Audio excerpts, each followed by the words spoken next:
Pittsburgh Steelers have a guy, huh? Kenny Pickett's a guy. They do. There was some throws that he made on Saturday. I was like, oh, he's a professional NFL quarterback who knows exactly where the ball needs to go, when it needs to go, who it needs to go to. Things are starting to move pretty slow, it feels like, for Kenny. Okay, Tone. Great transition. Great lead. Great breakdown. Because not only were you watching that and saying the same thing, the world was. Every Yinzer in Pittsburgh and across the globe watched this one play from Kenny Pickett in which he stared down a defender. He threw a ball before Freiermuth had even looked. That's good anticipation. Yeah. That's good grit. That's good toughness. Staying in the pocket with a little bit of moxie. And guess what? We have rights, so let's go ahead and check it out. It was 2nd and 10 in the second quarter, 40 seconds left. The Steelers have one timeout, in field goal range possibly. Can't be out of control with the ball or out of hand. Bang! Wow. On the money to Freiermuth while taking a shot right in the suck hole. These are the types of things that although you don't know who's playing with the ones, who's the varsity team, who's the JV team, it's moments like these where a ball is delivered on a dime while a shot is being delivered to the face of the quarterback in anticipation, throwing early, ball's out as Freiermuth's turning his head. That's good synergy and chemistry with one of the best offensive weapons on the squad. Kenny Pickett's a guy, huh, Diggs? I saw it, and that got me super excited because earlier in the offensive line played like absolute dog shit. So there's, on one hand, I'm worried, but then I was... Yeah, it's that Jacksonville D-line. That's right, Josh Allen. Mitch was playing more like look at the D-line and then run around a bunch and then try to figure something out. And Kenny came in and was just like, knew exactly where to go with the ball. And I feel like with this O-line, like, is it better for Kenny to go in there and play on time, know where the ball's going to go, and maybe, get beat up a little bit here and there, which is going to be tough. But just like Joe Burrow, right? Sure. Yeah. He's now time to put Kenny Pickett in there and nobody can block, but he knows how to throw on time. Well, it doesn't matter if something's on time if the defense is much sooner than the fucking expected arrival. Plus, Kenny only got 6. He was 6 of 7, I believe. He didn't get much time. I feel like the coaching staff was like, he's our guy. Like, we don't need to see any more of him. Well, I'm excited to see what happens in Pittsburgh because Mike Tomlin has to make a decision that everybody's going to watch and, chat about for the rest of the season. Will the offense be good enough to keep up with the defensive standards in Pittsburgh? We shall see. Kenny Pickett has some promise. He's got great hair. Seems to have good moxie.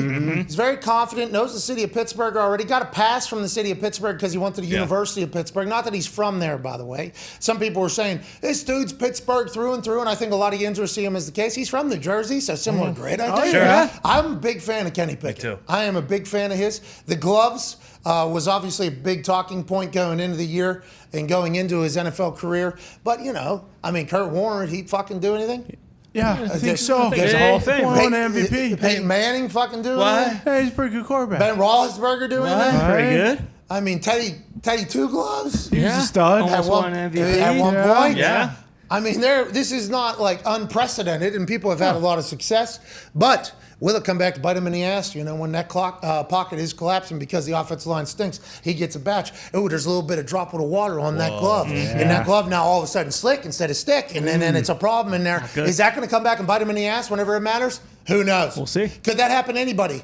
Yes. Probably. You guys juiced that Kenny Pickett's going to be the opening day starter for the Steelers? So that was a full conversation, obviously, in the first hour. I'm sure you heard it. How can he not be? Well, put this play up, Foxy, please. You saw this play. The dude gets rid of the ball so quick. I don't know. I'm overreacting, but hey, he sure is fun to watch. Not just so quick. Freiermuth doesn't even have his head around, and there's a guy in his face. Boom.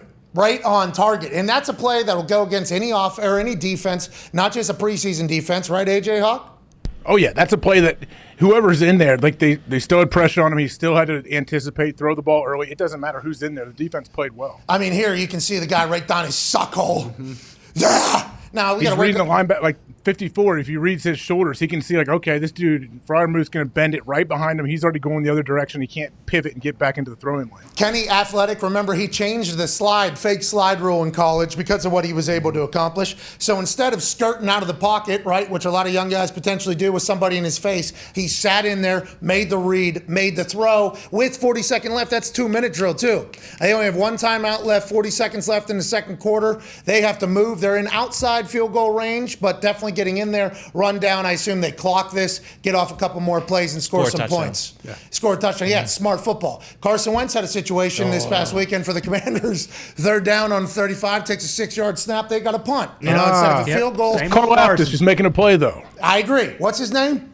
George Karlaftis, right, from Purdue. Congrats on his first sack in the NFL. George, Big third down. Second preseason sack for him. Great effort play. Yeah, he was double teamed. Good play. Anyways, Carson Wentz, he'll get better at that. He just didn't know the offense as well as he has in the past, I'm sure. Got a lot of tweets from people saying, oh, is this what Pat McAfee was talking about? No, I like Carson Wentz. I'm tired of being labeled a Carson Wentz hater. Do you really? Oh, really? You're a Carson Wentz supporter? He was in this seat right here. Well, it wasn't that seat. It was a different seat. But he was right here. He was awesome to us. He was very nice to us. Yeah. He was a Bobcat user, which made us think about some things, because if it runs like a deer, then her eyes light up. So that obviously made us worried. He's a big son of a bitch, but watching him play for an entire year, I just couldn't take the literally. That's what Commanders fans are in for. And I don't know if they know that. Every other play is going to be and then something good will happen. It's like, hey, baby, Carson. When no other quarterback could have done that because no other quarterback would have been alive still in this play. They would have thrown it away or done something else. Carson's still alive, makes a play. And then, like every fourth series or so, fifth series maybe, something happens where you're like, okay, guys, this guy thinks he's playing junior varsity high school football. This is the NFL. You can't do that. So I like Carson. There's just those moments where it's like understanding the moment, which follows us back to Kenny Pickett. Feels like he understands the moment, including in the first game, throw the ball out on time, had enough time to get a timeout if they need it or score a touchdown. In this 2-minute situation, able to get the ball out, probably get down, spike it, score a touchdown. I mean, it feels like his football IQ is also there. AJ. I want him to watch Trubisky for a few weeks be a starter, though. Don't you? Yeah, I mean, that wouldn't hurt, no question. And I think I heard you earlier. I clicked in here and you said, hey, let Trubisky, let the O-line kind of solidify themselves and get some of the mistakes out of the way, right? Yeah, no offense to Trubisky. You're a vet. He's getting $5.25 million this year, I believe. Mitchell Trubisky is getting from the Pittsburgh Steelers. If we read Spotrac properly, go ahead and let him, hey, take the $5.25 million. Get an opportunity to do your thing. Show Kenny Pickett how to operate off the field as a pro. Show him how to be a pro. And also maybe let the offensive line, kind of. Now that stinks for Mitch, but also. But Mitch is also. It's also an opportunity for Mitch where he could say, hey, they could easily plug Kenny in right now, game 1 of the season, but at least I get an opportunity to come out here and I'm going to play so good that they can't take me out. Like, that's the only chance he has. And we have not had this situation happen with Mike Tomlin. So all eyes are on Mike Tomlin, who's regarded by every football person as a great coach. So I think it's going to be interesting to watch.